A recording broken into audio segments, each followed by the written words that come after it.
아래 제가 갑자기 인천공항에 새벽에 갈 일이 있어가지고 노예 임원회를 마치고 오는데 급하게 연락이 와서 갔다 왔습니다. 잠을 못 자고 가지고 좀 쉬고 오려고 그러니 또 고등학교 동기들하고 오랜만에 약속을 해놓은 게 있어가지고 그러지도 못하고 잠을 못 자고 밤을 꼬박 새워가 내려오다가 너무 피곤해서 야 이거 어찌하나 하고 이제 일단 휴게소에 들어갔습니다. 차에 있잖아요. 요즘 뭐 너무 더운 날씨라서 힘들고 두리번거리다 보니까 마침 그 휴게소에 샤워 시설이 있더라고요. 여러분 보셨는지 모르겠습니다. 그래서 휴게소에 샤워실이 있어서 거기 가서 샤워하면 몸이 좀 개운해질 것 같아서 샤워를 했습니다. 참 고마운 그 시설이더라고요. 샤워하는 중에 한 사람 만났습니다. 아마 트럭을 운전하시는 분 같은데 이 얘기를 나누다 보니까 그래서 이런 샤워 시설이 어디에 있느냐 얼마나 있느냐 그런 걸 질문했더니만은 제가 묻는 것 이상으로 많은 요긴한 정보를 저에게 알려주시고 또 대화를 많이 나눌 수 있어서 아주 좋았습니다. 그래서 따뜻한 물에 찬물에 좀 샤워하고 나니까 피곤이 가시고 해서 무사히 일들을 다 보고 밤에 늦게 돌아왔습니다. 여러분도 휴게소에 샤워 시설인 줄 아세요? 모르죠? 저는 공항에서는 몇 번 해봤는데 휴게소에서는 처음 해봤어요. 아주 좋습니다. 다 있는 건 아니고. 그래서 이 몸을 개운하게 이제 씻고 나니까 피곤이 가시고 좋았는데 더 좋았던 것은 그 운전기사가 저를 잘 응대해가지고 저하고 좋은 얘기를 한참 나누어서 아주 또 기분이 좋았습니다. 그래서 제 속으로 샤워도 좋지만은 사람하고 이렇게 흉허물 없이 얘기하는 게 얼마나 상쾌하냐 그런 생각들을 하면서 감사하게 걸어온 적이 있습니다. 칠판에 저기 한 줄만 써놨습니다. 동의보감에 나오는 글인데요. 통즉불통. 또 밑에 한 줄 안 썼지만은 더 읽으면은 불통즉통 그 말입니다. 내용인즉슨 뭐 읽는 대로입니다. 잘 소통하게 되면은 고통이 없고 병이 없고 또 밑에 생략된 말은 잘 통하지 않으면은 고통, 병이 온다 이 말입니다. 그러니까 허준 선생이 한 말은 우리 몸의 기혈이 잘 소통되면은 병이 없다 이 말이죠. 사실입니다. 우리 전통의학은 이제 기혈의 흐름이 우리 건강을 좌우한다고 봅니다. 이 맞는 말입니다. 그래서 우리 몸이 잘 기와 혈이 통하면은 병이 없어져요. 거꾸로 얘기해서 어디 막히면은 병이 생깁니다. 아픔이 생기고 병이 생기는 거예요. 그거는 이제 우리 몸만이 아닙니다. 사실은 우리 동양의학에서는 몸은 소우주로 보지 않습니까? 몸의 원리가 바로 우주의 원리입니다. 그건 참된 원리죠. 그래서 우리 사회, 우리 가정, 우리 나라, 온 세계 다 마찬가지입니다. 국가 마찬가지예요. 잘 통하면은, 잘 소통하면은 아픔이, 고통이 없어집니다. 우리 새 정부 들어서서 문 대통령이 지금 백성들로부터 많이 호응을 받고 환호받는 이유 중에 하나가 바로 그가 기꺼이 낮은 자리에 들어가서 백성들하고 그냥 소통하려고 하는 그 모습이 백성들이 많이 환호하는 이유인 것 같습니다. 오늘 우리 본문은 창세기 1장의 본문을 우리가 읽었는데요. 이 본문을 통해서 하나님께서 세상을 처음 창조하실 때에 창조하신 그 창조 역사 속에 담겨진 하나님의 마음, 본질적인 마음이 무엇인지를 우리 한번 살펴봐야 되겠습니다. 오늘 그 하나님의 마음을 놓쳤기 때문에 세상은 병들고 아프고 곳곳에 그냥 이런 문제투성이가 되는 것이고 그걸 회복하려고 그러면 결국은 하나님의 마음을 우리가 얻어서 그 하나님의 마음을 쫓아서 우리가 사는 길밖에 없습니다. 다른 도리가 없어요. 그래서 오늘 이 본문의 말씀 여러분들이 너무너무 잘 아는 말씀이고 1장부터 해서 2장까지는 창조 기사입니다. 다 읽어야 되지만은 이제 많아서 1장의 부분, 두 부분만 읽었습니다. 먼저 읽은 앞부분은 처음 창조, 첫째 날의 얘기를 쓰고 있습니다. 뒤에 읽은 그 26절부터 내용은 여섯째 날 하나님께서 마지막으로 우리 인생을 창조하시고 인생을 지으시고 그 사람에게 하나님께서 맡기신 사명, 그것을 이제 그 부분을 우리가 읽었습니다.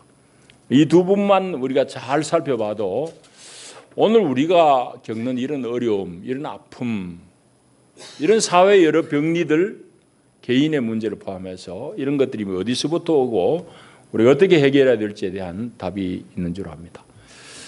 앞부분 1장 1절부터 5절은 천지의 창조에 대한 그런 기사를 쓰고 있습니다. 1장 1절 또 2절을 이렇게 읽을 수도 있습니다. 시간의 처음에 하나님께서 하늘들과 땅을 창조하시니라. 그런데 땅이 혼돈하고 공허하게 되었으며 흑암이 깊음 위에 있고 하나님의 영은 수면 위에 운행하시니라. 이렇게 읽을 수도 있습니다. 원문을 참조해서 제가 조금 다르게 읽어봤습니다. 우리가 몸담고 있는 이 시간이란 것은 처음이 있어요. 처음이 있다고요. 그래서 이 태초라는 말은 시간이 만들어진 그 처음 이 말입니다. 그러니까 시간의 처음에 하나님께서 하늘들과 땅을 만드신 거예요. 그런데 2절은 어떻게 시작하는가 하면은 그런데 땅이 혼돈하고 공허하게 되었으며 이렇게 번역되어진 영어 성경도 많습니다. 그런데 히브리 말은 물론 이제 다 따서 이제 번역한 것입니다. 우리는 그 접속사 그런데 혹은 그리고라는 말이 생략되어 있습니다. 그러나 본문에는 2절은 그러나 혹은 그런데 뭐 이런 접속사가 있어요. 그리고 공허하며라고 우리는 번역되어 있지만 공허하게 되었으며 이렇게 읽을 수도 있습니다. 그래서 그렇게 읽는 사람들은 1절과 2절 사이에 무언가 한 큰 사건이 있었을 것이라고 생각을 합니다. 그렇게 읽는 학자들은 1절 다음에 2절 이 사이에 사단의 반역, 하나님을 거역하는 그 사건이 있었던 것으로 이해합니다. 그래서 하나님은 천지를 창조하실 때 좋게 창조하셨지만은 사단이 반역을 일으킴으로 말미암아서 이 땅은 혼돈하게 되고 공허하게 되었다. 그 혼돈하고 공허한 흑암이 깊음 위에 있는 이 세상을 하나님께서 다시금 질서를 잡아가는 과정으로서 창세기 1장을 읽는 그런 학자들이 있고 또 우리 번역같이 이렇게 그냥 읽는 많은 부류의 또 학자들이 있습니다. 이 사람들은 이 2절을 창조의 어느 한 과정, 중간 과정으로서 2절을 읽는 거예요. 하나님께서 하늘과 땅을 창조하셨는데 그 창조 중간에 어느 시점에 땅은 혼돈하고 공허하고 흑암이 깊음 위에 있을 때에 하나님의 영이 수면을 감싸고 있었다. 이렇게 읽는 겁니다. 어떻게 읽든지 간에 중요한 것은 거기에 하나님의 영이라는 말씀입니다. 창조사에게 하나님의 성령, 하나님의 영이 수면 위에 운행하셨다. 운행했다라고 번역된 말은 감싸고 있었다. 영어에는 hover over라고 되어 있습니다. 이 엄마가 아기를 이렇게 품에 감싸고 있듯이 하나님의 영이, 하나님의 신이 온 지구를 이렇게 감싸는 그런 모습으로 쓰고 있습니다. 그렇게 해서 하나님께서 이 지구를 점점 생명으로 충만하도록 그렇게 만들어 가시는 과정입니다. 하나님께서 처음 창조사역에서 하시는 명령은 뭔가 하면은 빛이 있으라 하니까 빛이 있었다는 거예요. 그리고 그 빛이 하나님 보시기에 좋았더라. 그렇게 이제 쓰고 있습니다. 여러분, 이제 성경을 좀 읽는 분들은 다 이제 이 부분에 대해서 조금 의아해 하실 것입니다. 아니, 태양이 있어야 빛이 있는 것이지, 태양이 만들어진 것은 저기 14절 가가지고 넷째 날 광명체들이 만들어지거든요. 이 하나님의 창조 역사는 여섯 동안 이루어지는데 제일 마지막 여섯째 날 제일 마지막에 사람을 지으시고 태양을 만드신 것은 14절부터 보시는 대로 넷째 날이에요. 그러면 태양도 없는데 빛이 어디서 나왔을까? 이 빛은 뭘까? 그런 생각들을 여러분이 다 해보셨을 것입니다. 여기 하나님께서 빛이 있으라 하시니까 빛이 있었다 할 때 이 빛은 무슨 빛이겠습니까? 창조의 첫날 밝히신 그 빛은 우리는 신약 성경까지 다 보니까 이제 신약하고 연결해서 보면은 이것은 바로 예수님에 대한 그런 말씀입니다. 요한복음 1장 1절부터 보면 이렇게 쓰고 있습니다. 거기도 태초라는 말씀으로 시작해요. 요한복음 1장 1절에 태초에 말씀이 계시니라. 이 말씀이 하나님과 함께 계셨으니 이 말씀은 곧 하나님이시라. 그가 태초에 하나님과 함께 계셨고 만물이 그로 말미암아 지은 바 되었으니 지은 것이 하나도 그가 없이는 된 것이 없느니라. 그 안에 생명이 있었으니 이 생명은 사람들의 빛이라. 빛이 어둠에 빛이 돼 어둠이 깨닫지 못하더라 라고 예수님을 빛으로 표현하고 있습니다. 그러니까 그 신약과 이제 연결해서 보게 되면은 창세기 1장 이 부분만 해도 삼위일체 하나님이 다 등장합니다. 오늘 우리 교회 교회력으로는 삼위일체주일입니다. 하나님의 어떠하심에 대해서 좀 살펴보는 그런 주일이죠. 하나님은 삼위. 쉽게 이야기하면 하나님은 세 분이 있습니다. 그런데 그분은 일체 하나예요. 우리가 이해하기는 대단히 어려운 그런 하나님의 본질적인 모습을 성경은 그렇게 표현하고 있습니다. 오늘 이 창조사에게도 보면 삼위일체 하나님이 등장해요. 성령이 등장하고 또 빛으로 말씀으로 계시는 성자 예수가 등장하고 그렇습니다. 그래서 창세기 1장만 가만히 우리가 읽어봐도 삼위일체 하나님은 어떤 분이신지에 대해서 은연중에 말씀하고 있습니다. 또 우리 26절부터 읽었습니다만 거기도 보면 하나님께서 삼위일체 하나님이심을 알게 돼요. 우리가 우리의 모양을 따라 우리의 형상대로 사람을 만들자. 우리라고 그렇게 말씀해요. 그러니까 창조 역사에서 나타난 하나님은 삼위일체 하나님. 세 분이시지만은 하나로 서로 긴밀하게 교통하면서 하나로 역사하시는, 하나로 활동하시는 하나님. 그런 하나님을 볼 수 있습니다. 자, 그래서 이제 26절부터 보시면 제6일 날 마지막에 하나님께서 사람을 창조하시는데 여기도 방금 말씀드린 대로 하나님은 우리가 한 분 하나님을 생각하지만 하나님은 당신을 지칭하시기를 우리라고 그럽니다. 26절에 보면 하나님이 이르시되 우리의 형상을 따라 우리의 모양대로 우리가 사람을 만들고 그들로 바다의 물고기, 하늘의 새, 가축, 온 땅 그리고 땅에 기는 모든 것을 다스리게 하자. 그 하나님이 세 분 하나님이심을 여기서도 알 수 있어요. 그래서 하나님께서는 남자와 여자를 창조하시고 그들을 복 주십니다. 28절에 보시면은 복을 주시면서 명령하시는 것이 28절에 잘 나와 있어요. 28절 다시 읽습니다. 하나님이 그들에게 복을 주시며 하나님이 그들에게 이르시되 생육하고 번성하여 땅에 충만하라. 땅을 정복하라. 바다의 물고기와 하늘의 새와 땅에 움직이는 모든 생물을 다스리라. 그렇게 이제 하나님이 명령하십니다. 여러분, 이제 여기 1장에 나와 있는 사람을 지으신 이 상황의 이 본문 말씀의 핵심은 사람이 하나님의 형상을 띠고 지어진 존재라는 거예요. 또 여기의 핵심은 뭔가 하면은 그렇기 때문에 사람은 지 마음대로 땅을 다스리는 게 아니라 자기 마음대로 땅을 착취하는 것이 아니라 지 마음대로 동식물들을 다루는 것이 아니라 하나님의 뜻을 좇아서 이 땅을 경작하고 이 모든 동식물들을 다스려야 된다는 말씀입니다.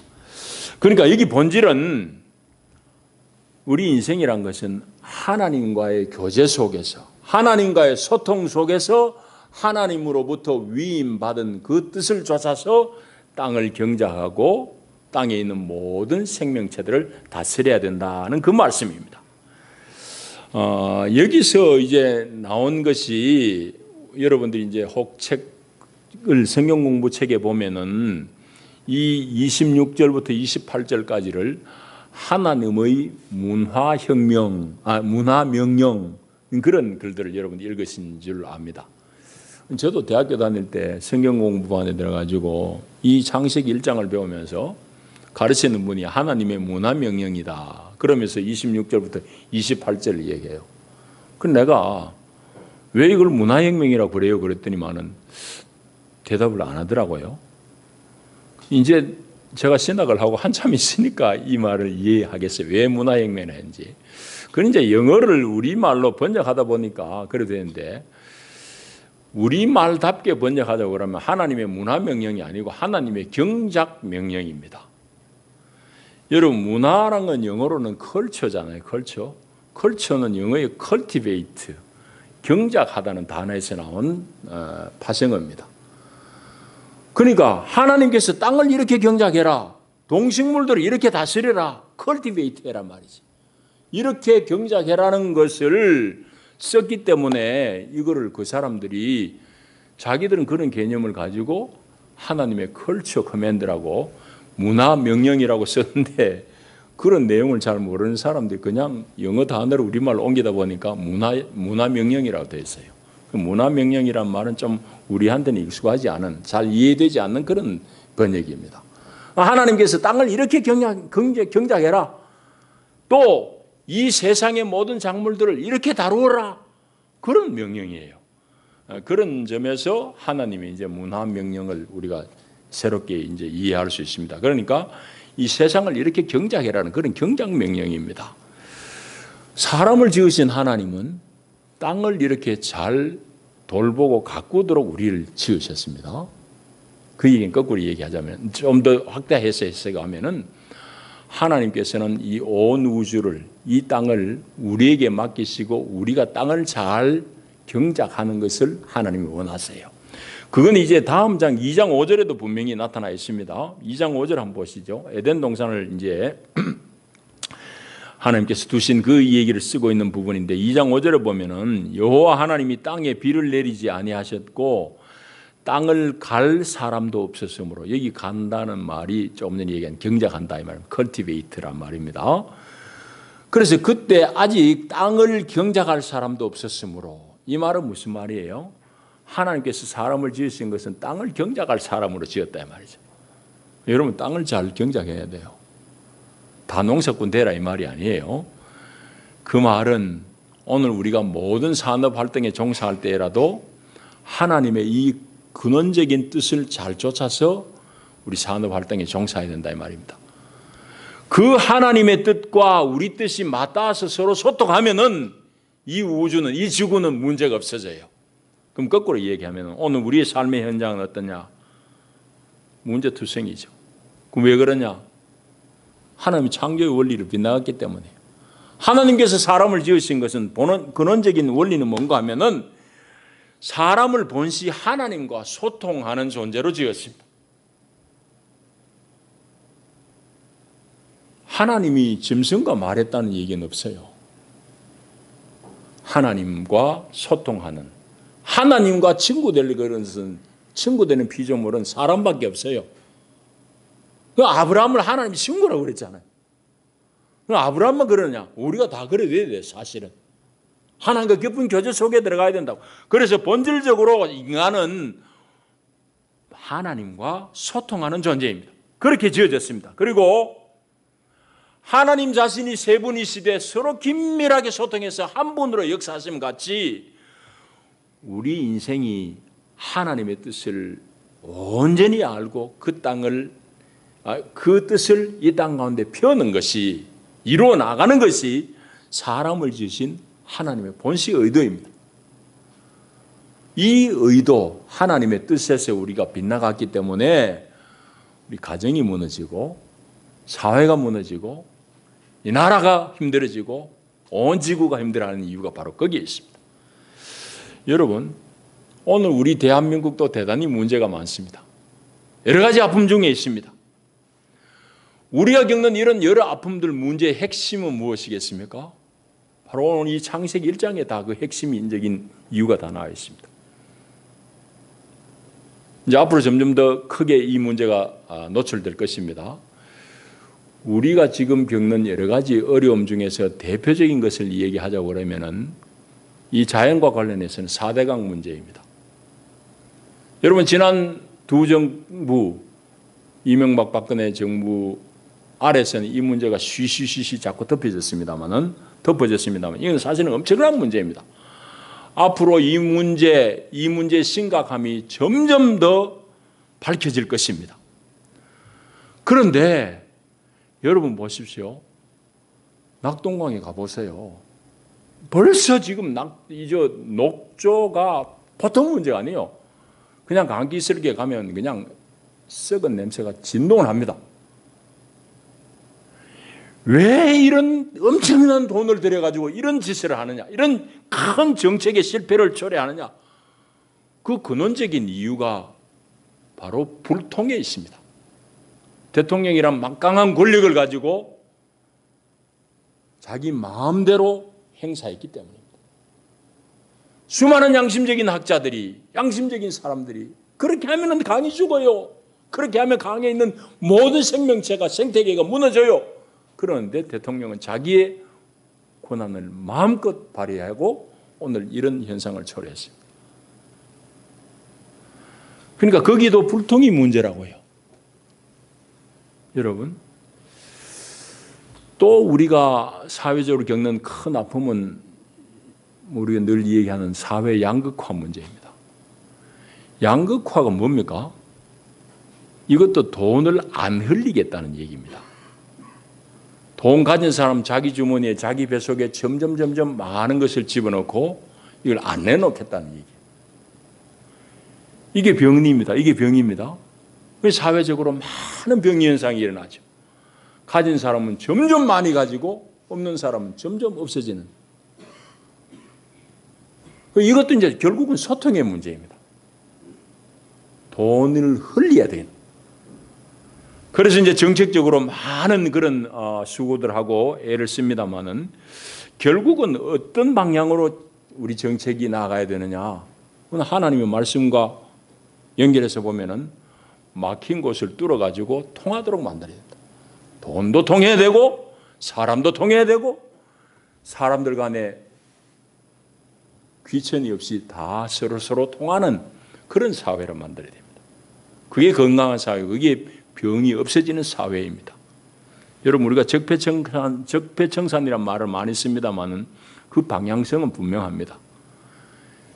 이때까지 소통 안 하고 막혔던 곳을 뚫어서 소통하자는 얘기입니다. 거기에 병리가 없어지기 때문입니다. 그건 하나님의 창조의 원리예요.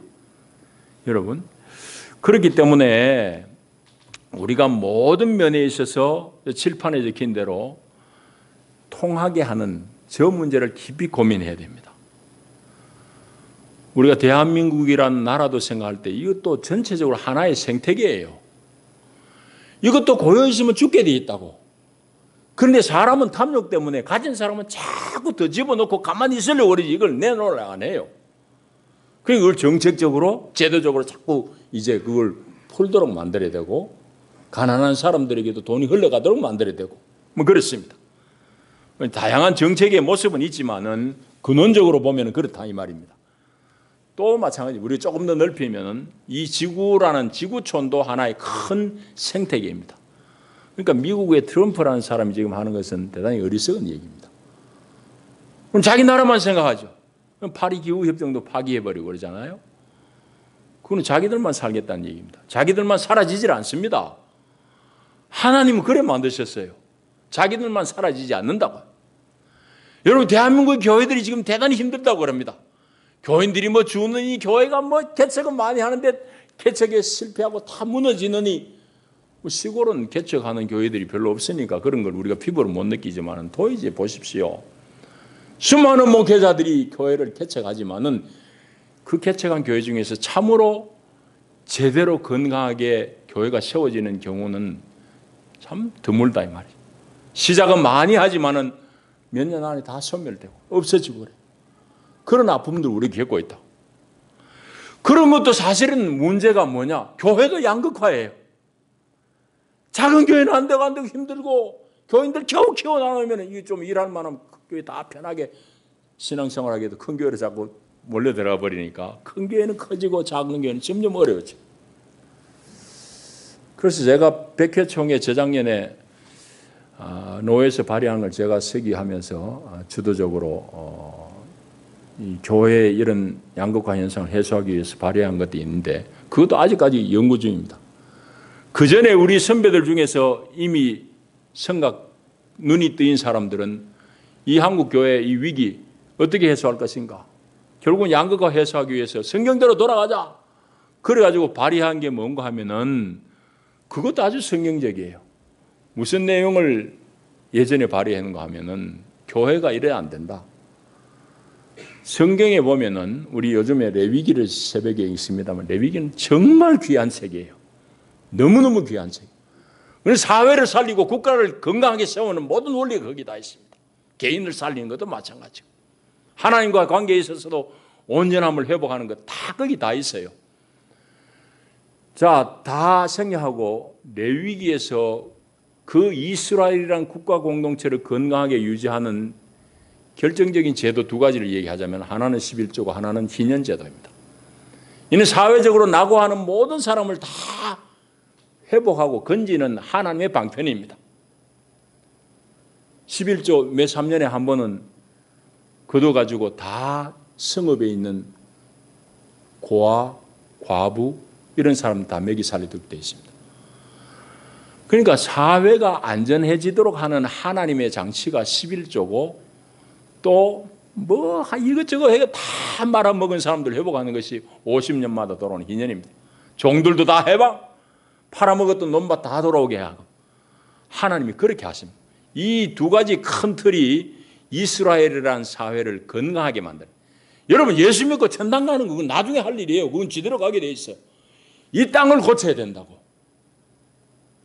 소통이 안 되고 온통 막혀가지고 불통 속에서 고통당하는 이 땅을 고치는 게 그 성경의 원리고 그 예수 믿는 사람이 할 일이에요. 그래서 하나님은 이스라엘을 건강하게 하기 위해서 여러 제도를 두셨는데 핵심은 사회적인 건강을 위해서 11조와 희년제도입니다. 그래서 이 교회도 이렇게 힘든데 교회가 자꾸 개척도 안 되고 힘드니까 어떻게 해야 될 것인가. 그래서 헌의한 사람이 11조의 원리대로 우리가 합시다. 교회가. 그래 헌의한 내용이 뭔가 하면 교회가 11조 받아 먹기면 받아 먹으면 되나. 교회가 교인들로부터 11조 받았으면 교회는 받은 11조의 11조를 총회에 바치자. 그게 성경의 원리죠. 적용이죠. 왜? 이스라엘 사람들은 11조를 레위인에게 드려요. 레위인은 산업이 없으니까, 땅이 없으니까. 레위인은 그 11조를 받아 살아요. 그런데 레위인은 거기서 끝이냐? 아니에요. 이스라엘 사람들로부터 받은 11조를 또 그 중에 10의 1을 제사장에게 바칩니다. 그래서 이스라엘의 모든 사람이 다 건강하게 모자람 없이 쓸 수 있도록 하는 제도가 하나님의 11조 제도죠. 그럼 교회가 11조 받기만 해서 되느냐? 교회들도 받은 11조의 10분의 1을 총회에 바치면은 그것이 온 교회를, 온 제사장을 먹이고 살리지 않느냐? 그래 헌의했는데 연구 중, 아직도 연구 중입니다. 예수님 오실 때까지 연구 중일지 모릅니다. 그러니까 그게 틀렸다고 아무도 얘기 못해. 왜? 성경이니까. 그런데 교회가 성경의 원리를 안 살아내는 거야. 그러니까 교회가 이렇게 구석에서 그냥 어려워지고 고통 중에서 신음하는 사람 신음하고 그 난리예요. 모든 것은 성경입니다. 성경을 배우는 게 아니고 성경대로 사는데 답이 다 있습니다. 여러분, 그래서 우리가 교회 문제, 사회 문제, 가정의 문제, 국가의 문제, 이 지구의 문제, 다 이 문제입니다. 결국은 하나님께서 당신과 소통하면서 당신의 뜻을 이 땅에 펴도록 했는데 사람들은 지 욕심 때문에 하나님과의 형식이야. 아니면 아예 대놓고 모르겠다고 그러고. 사람의 본성은 탐욕이에요. 자기 배 채우고 자기 주머니만 채우고 안 내놓으려고 그래요. 이게 문제잖아요. 그래서 거기서 다 문제가 발생됩니다. 지 몸만 소통 안 되면은 병드는 것 그것만 알아가지고 몸만 보존하려고 난리치지만은 사실은 그 원리가 세상의 원리. 자, 이제 말씀을 정리하십시다. 그래서 우리 개인의 건강, 교회의 문제, 사회의 문제, 국가의 문제, 이 세계의 문제 다 이 소통과 관련되어 있습니다. 하나님은 당신 자신이 소통의 달인이라 할 수 있습니다. 세 분이신 하나님이 하나로 역사하시는 하나님이에요. 삼위일체 하나님이에요. 그 하나님은 당신의 형상대로 사람을 지었어요. 그래서 사람이 제대로 되었다고 그러면은 반드시 하나님과 소통하고 이웃과 소통하게 되어 있습니다. 하나님이 그렇게 지었으니까. 근데 사람이 사단의 괴계에 넘어가서 꼬임에 넘어가서 타락하고 있는 이래로 사람은 담을 쌓고 삽니다. 자기 주머니도 담을 쌓고 자기의 모든 것 지꺼는 줄 알고 다 자기 안에만 채워넣으려고 합니다. 여기서부터 모든 병 현상이 생깁니다. 이제 말씀을 정리하겠습니다. 주님께서 우리에게 가르쳐 주신 기도, 주 기도잖아요. 주님이 가르쳐 주신 기도의 주제가 뭡니까? 이 땅 위에 하나님의 이름이 거룩하게 되고 이 땅 위에 하나님의 나라가 이루어지며 이 땅 위에 하나님의 뜻이 통하는 세상이 되도록 우리를 하여금 기도하고 그렇게 살아라고 가르쳤지 않습니까? 그러니까 여러분, 우리가 소통해야 되는데 삼위일체주의를 맞아서 뭐부터 소통해야 되느냐? 나부터, 여러분 자신부터 소통해야 됩니다. 더 구체적으로 얘기하면 여러분의 기도부터 소통해야 돼요. 여러분의 기도가 불통의 기도가 아닌지를 봐야 됩니다. 한국교회, 글쎄요, 제가 폄하하고 싶은 생각은 없지만은 대부분 불통의 기도입니다. 하나님 주시옵소서. 자기 가진 것 만족을 모르고 계속 자기 주머니에 더 달라고 기도합니다. 그건 미안하지만 하나님과 교통하는 기도가 아닌 줄 압니다. 여러분, 그래서 내 기도가 불통이 아닌지 이거부터 살펴야 됩니다. 오늘 삼위일체주의를 맞아서 삼위일체 하나님의 창조의 역사 가운데 나타난 그분의 본질적인 그런 소통의 그런 모습들을 보면서 하나님께서 세상을 창조하시고 나서 31절에 보시면 그 모든 것을 보시니 보시기에 심히 좋았다. 하나님 당신이 지으신 세상을 당신이 보시고는 너무너무 흡족한 거야. 하나님이 그렇게 흡족한 세상을 지어놨는데 여러분, 우리가 몸담고 있는 이 세상이 흡족합니까?